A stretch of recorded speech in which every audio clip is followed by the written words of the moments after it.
C plus প্লাসের Bangla video টিউটোরিয়ালে আপনাদের সবাইকে স্বাগতম। আমি মহসিন চৌধুরী। আজকের পূর্বে আমি আপনাদেরকে দেখাবো কিভাবে আমরা প্রোটেক্টেড মেম্বারগুলোকে ইনহেরিট করতে পারি। এটা গত পর্বের কোড ছিল।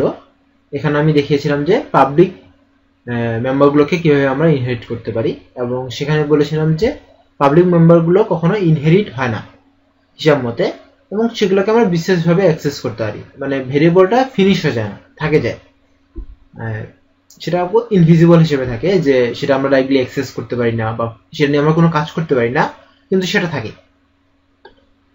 সো এবার আমি আপনাদেরকে দেখাবো কিভাবে আমরা প্রোটেক্টিভ মেম্বারগুলোকে ইনহেরিট করতে পারি। সো এখানে আমরা প্রাইভেটের জায়গায় শুধু প্রোটেক্টিভ লিখবো, প্রোটেক্টিভ লিখে দিচ্ছি, এবং আমি জাস্ট এই ফাংশন এই দুটোকে আমি কাট করে নিয়ে আসে এখানে দিচ্ছি। আমরা জানি যে প্রোটেক্টেড মেম্বারকে যদি আমরা পাবলিক মোডে ইনহেরিট করি,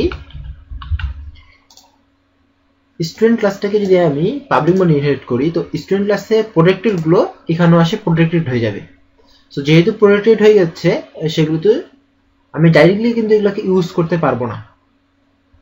যেমন আমি এখানে অবজেক্ট ডট রোল এটা ইউজ করতে পারবো না, ইকুয়াল টু 5 এই কাজটা করতে পারবো না। যদি আমি এখন এটাকে রান করতে যাই, তাহলে আমাকে এখানে একটা এরর শো করবে এখানে, কারণ এটা হচ্ছে প্রোটেক্টেড মেম্বার। কিন্তু এখানে যদি আমাদের পাবলিক কোনো ফাংশন থাকতো, সেটাকে আমি ইউজ করতে পারতাম। এই প্রোটেক্টেড মেম্বারকে যখন আমি পাবলিক মোডে ইনহেরিট করছি, তখন সেটা এই রেজাল্ট ফাংশনে আসে প্রোটেক্টেড হয়ে গেছে। তাই প্রোটেক্টেড মেম্বারগুলোকে যদি আমি এখান থেকে অ্যাক্সেস করতে বা অ্যাক্সেস পাইতে চাই, তাহলে অবশ্যই সেগুলোকে আমরা পাবলিক ফাংশনের মাধ্যমে পাইতে হবে। সো আমি এখানে পাবলিক ফাংশন তৈরি করছি, যেটা কি করবে, এই দুটোকে সেট করবে এবং সে দুটো প্রিন্ট করবে। এই দুটো ফাংশন আছে।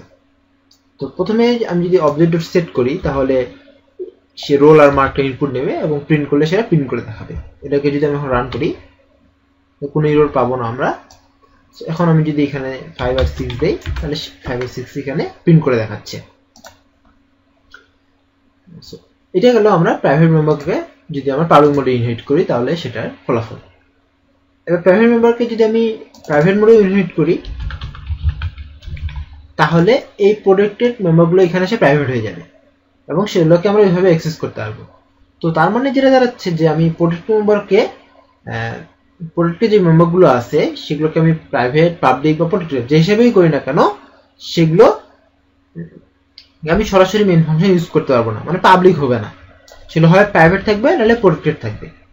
তার মানে পাবলিক মোডে ইনহেরিট করা, প্রোটেক্টেড মোডে ইনহেরিট করার ব্যাপারটা মোটামুটি একই রকম, প্রোটেক্টেড মেম্বার যদি সবগুলো থাকে। বা অন্যান্য ক্ষেত্রে কিন্তু চেঞ্জ হবে, যদি পাবলিক থাকে তাহলে চেঞ্জ হবে।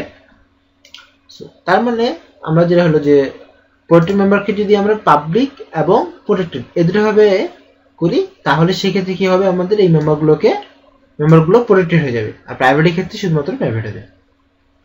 সো ভবিষ্যতে আমরা এর আরো বিভিন্ন রকম ব্যবহার দেখবো, যখন ইনহেরিটেন্সের বিভিন্ন ধাপগুলো দেখবো তখন। ধন্যবাদ সবাইকে আমার সাথে থাকার জন্য। দেখা হয় পরের টিউটোরিয়ালে। ধন্যবাদ।